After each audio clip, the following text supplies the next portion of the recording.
ഇന്ത്യയിൽ വളരെ വലിയൊരു സമരം നടക്കുകയാണ്. 21 ദിവസമായി വാഞ്ചൂക്ക് നിരാഹാരം കിടക്കുന്നു. കാണുകയോ കേൾക്കുകയോ ചെയ്തിട്ടില്ല ഇവിടെ ആരും. നമ്മുടെ പ്രധാനമന്ത്രിയാണെങ്കിൽ ഈ സമയം നോക്കി അദ്ദേഹം വിദേശങ്ങളിലെല്ലാം കറങ്ങി നടക്കുക. അത് കൊച്ചു കൊച്ചു രാജ്യങ്ങളിൽ നിന്നെല്ലാം ഇഷ്ടംപോലെ അവിടുത്തെ ഏറ്റവും വമ്പൻ ബഹുമതികൾ വാരി കൂട്ടുകയാണ് അദ്ദേഹം. അങ്ങനൊരുത്തൻ പ്രധാനമന്ത്രി എന്തു ചെയ്യും? എന്താ സംഭവം എന്നറിയണ്ടേ? അദ്ദേഹം അന്വേഷിക്കണ്ടേ? പഴയ ഒരു കാര്യം ഇവിടെ ഓർക്കുന്നുണ്ട്. ഒന്നല്ല രണ്ട് കാര്യങ്ങളുണ്ട്. കർഷക സമരം എങ്ങനെയാണ് കൈകാര്യം ചെയ്ത് ഇന്ന്, എങ്ങനെയാണ് മണിപ്പൂർ സമരം കൈകാര്യം ചെയ്തത്? ഏതാണ്ട് അതേ രീതിയിൽ തന്നെയാണ് ഈ ഗവൺമെൻറ് ഇപ്പോൾ നടക്കുന്ന സമരത്തെ കൈകാര്യം ചെയ്യുന്നത്. ഇത് തീക്കളിയാണ്. എന്താ കാര്യം? ഇത് ഏറ്റെടുത്തിരിക്കുന്നത് ജെൻസി ഗ്രൂപ്പാണ്. എന്ന് പറഞ്ഞാൽ ഇന്ത്യയിലെ വളരെ ഇളം തലമുറയാണ് ഇത് ഏറ്റെടുത്തിട്ടുള്ളത്. അഭിജിത്ത് ദീപ് കെയുടെ നേതൃത്വത്തിൽ ആ സമരം നടക്കുന്നത്. പാറ്റ പാർട്ടി എന്നാണ് അതിന് പറയുന്നത്, CJP എന്ന് ചുരുക്കം. അവരിളക്കി വിട്ട ആ സമരം ഇപ്പോൾ ഇന്ത്യയിൽ നിന്ന് കത്തുകയാണ്. വാഞ്ചൂക്ക് നിരാഹാരം കിടക്കാൻ തുടങ്ങിയതോട് 21 ദിവസം കഴിഞ്ഞിട്ടും ഗവൺമെൻറ് ഇടപെടുന്നില്ല. ഇങ്ങനൊരു നാണം കെട്ട ഗവൺമെൻറ് ഉണ്ടോ? അതിനേക്കാൾ നാണം കെട്ടവരാണ് ഇവിടുത്തെ പ്രതിപക്ഷ പാർട്ടികൾ.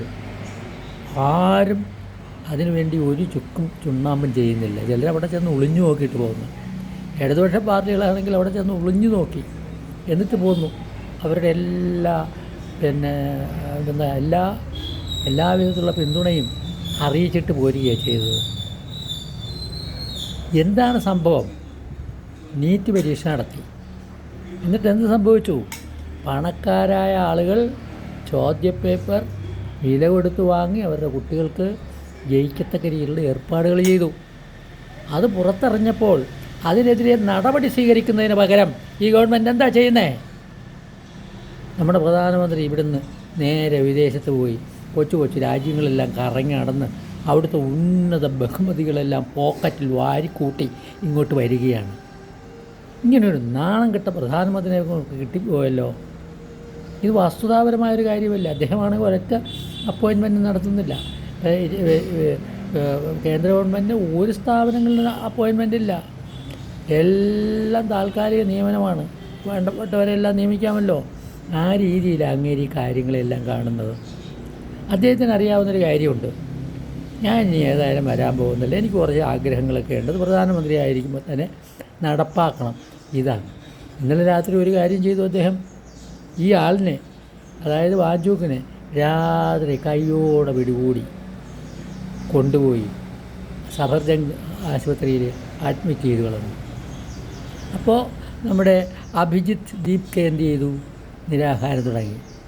ഒരു കാര്യം ഉറപ്പാണ്, ഇന്ത്യയിലെ ജെൻസി ഗ്രൂപ്പാണ് ഈ സമരം ഏറ്റെടുത്തിട്ടുള്ളതെങ്കിൽ തീർച്ചയായിട്ടും അവർ രണ്ടിലൊന്നറിഞ്ഞ് മാത്രമേ സമരം നിർത്തൂ എന്നാണ് എന്നെപ്പോലുള്ളവർ വിചാരിക്കുന്നത്.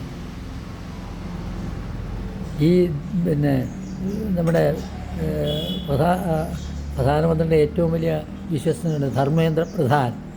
അദ്ദേഹത്തിന് വേണ്ടി ഇത്രയും വലിയ ത്യാഗം സഹിക്കേണ്ടതുണ്ടോ? അദ്ദേഹം രാജിവെച്ച് വീട്ടിൽ പോകണം. വീട്ടിൽ പോയി ഈ പ്രശ്നത്തിനുള്ള പരിഹാരത്തിനായിട്ട് പ്രായശ്ചിത്തം ചെയ്യണം. അതാണ് വേണ്ടത്. അതിന് പകരം സമരത്തിലേർപ്പെടുന്നവരെ അപമാനിക്കുക, അവരെ പിടിച്ച് ജയിലിലിടുക, ഇങ്ങനെയൊക്കെയുള്ള നടപടികളിലൂടെ ഇതിനെ നേരിടാമെന്ന് ഗവൺമെൻറ് വിചാരിച്ചാൽ അത് നടക്കുമെന്ന് തോന്നുന്നില്ല. അവസാനമായി നമ്മുടെ പ്രതിപക്ഷ പാർട്ടികളോട് ഒരു കാര്യം പറയാനുണ്ട്. അയോധ്യയിൽ കൊള്ള നടന്നു, നിങ്ങൾ ഇടപെട്ടോ? എന്തെങ്കിലും അതിനെതിരായിട്ട് പറഞ്ഞോ? ഏതെങ്കിലും പ്രതിപക്ഷ പാർട്ടി സമരത്തിനിറങ്ങിയോ? ഇല്ല. നാണം കെട്ടിരിക്കുന്നവരെ കൂടുതൽ നാണം കെടുത്തത്തക്ക രീതിയിലൊന്നും ചെയ്യേണ്ടെന്നാണോ ഇവരുടെ വിചാരം? ഇപ്പോൾ ഈ പ്രശ്നം ജെൻസി നടത്തുന്ന ഈ സമരത്തിന് ഒരു പിന്തുണ നൽകുന്നില്ല. നമ്മുടെ ഇന്ത്യ മുന്നണിയുടെ നേതാവുണ്ടല്ലോ, രാഹുൽ ഗാന്ധി, ഇദ്ദേഹം എവിടെയാ? ഇദ്ദേഹം ഇന്ത്യയിലെങ്ങാനും ഉണ്ടോ? അവിടെ കണ്ട് ആരാണ്ട് പോസ്റ്റർ എഴുതി വെച്ചിരിക്കുന്നത്രേ രാഹുൽ ഗാന്ധിയെ കാണാനില്ല എന്ന്. അങ്ങനെ ഇടയ്ക്കൊന്ന് മുങ്ങും. ഒരുപാട് ജോലിയൊക്കെ ചെയ്ത് കഴിയുമ്പോൾ ക്ഷീണിക്കുകയില്ലേ? അപ്പോൾ ഉടനെ തന്നെ വിദേശത്ത് പോയി മുങ്ങും. എന്നിട്ട് പിന്നെ തിരിച്ചു വരും. ഇതാണ് അദ്ദേഹത്തിൻ്റെ രീതി. ഏതായാലും ഈ രീതിയെല്ലാം മാറ്റിവെച്ച് ഈ കുട്ടികളോടൊപ്പം നിന്ന് ഈ സമരം വിജയിപ്പിക്കുന്നതിന് വേണ്ടിയുള്ള ശ്രമങ്ങൾ അവർ നടത്തണം. അതാണ് ഇന്ത്യയിലെ ജനങ്ങൾ ആഗ്രഹിക്കുന്നത്.